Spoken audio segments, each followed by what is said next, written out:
Bonjour tout le monde. Merci de regarder cette vidéo. Et aujourd'hui, j'ai envie de partager avec vous l'importance de l'intégration émotionnelle. Qu'est-ce que ça peut nous apporter d'intégrer chacune de nos émotions? Et qu'est-ce que ça veut dire intégrer chacune de nos émotions?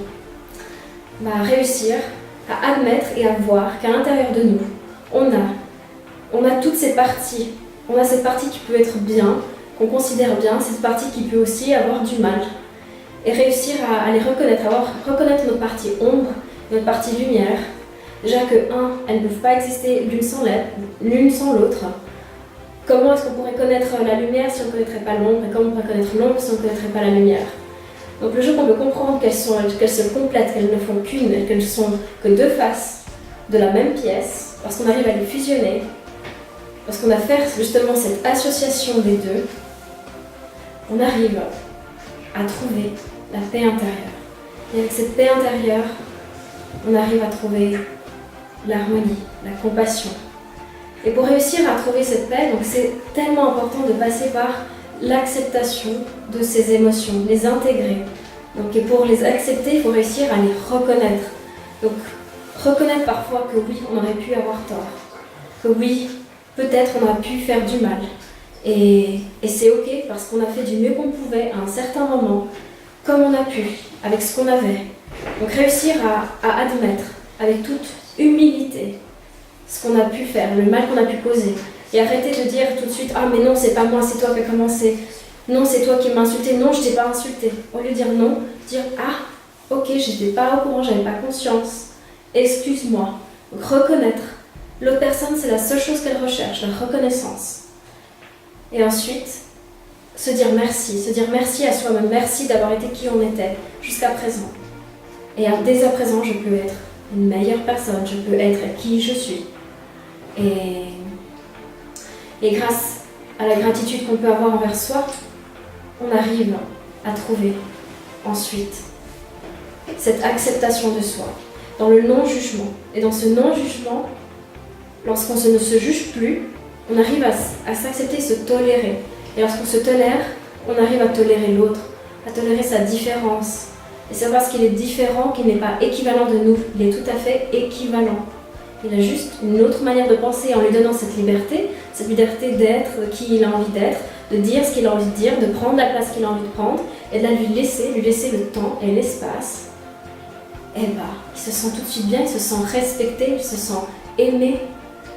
Et là, il a la clé de laisser l'espace à l'autre, de réussir à prendre cette distance, quand parfois ça peut être nécessaire, de faire ce lâcher prise pour réussir à prendre cette distance, à changer la perspective. C'est fondamental.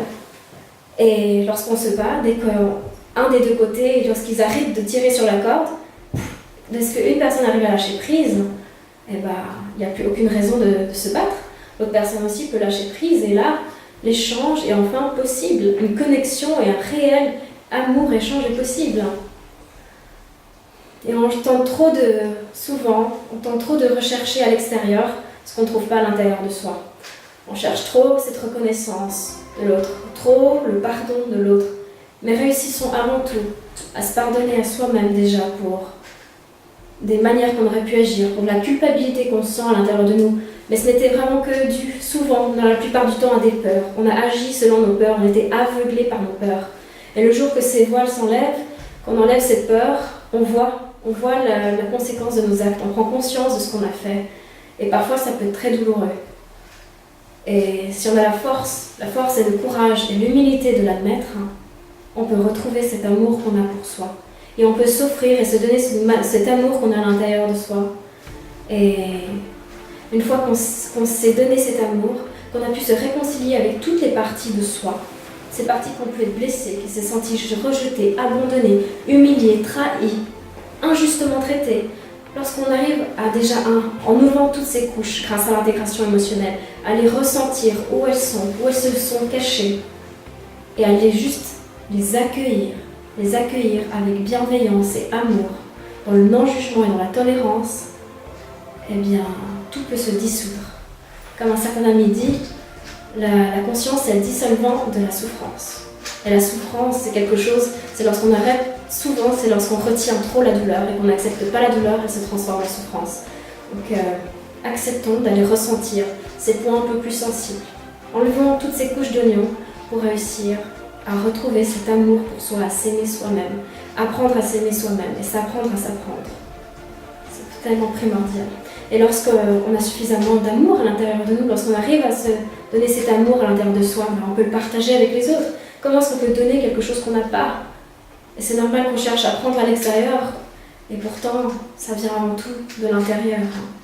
On commence par soi. Donc avec l'intégration émotionnelle, on apprend à avoir de la compassion pour soi, de l'amour pour soi. Et un excellent mantra que mon ami Jivatam pourra vous expliquer, le mantra de la compassion, le Om Mani Padme Hum, pourra vous expliquer sa symbolique et comment pouvoir l'utiliser pour avoir davantage de compassion dans sa vie. Et la compassion, lorsque justement on arrive enfin à s'aimer soi-même et aimer l'autre, l'autre va forcément le tolérer et l'aimer comme son prochain, l'aimer comme son frère et sa sœur. Il n'y a plus aucune raison de se disputer, il n'y a plus aucune raison d'être en colère ou être en guerre, vu qu'il n'y a plus que de l'amour et du respect et de l'échange. Tout ça qui est venu grâce à l'acceptation, à la tolérance, à l'humilité, à la reconnaissance et la gratitude. Alors, si vous avez envie de voir la suite avec Jivatam, à une prochaine vidéo. Merci.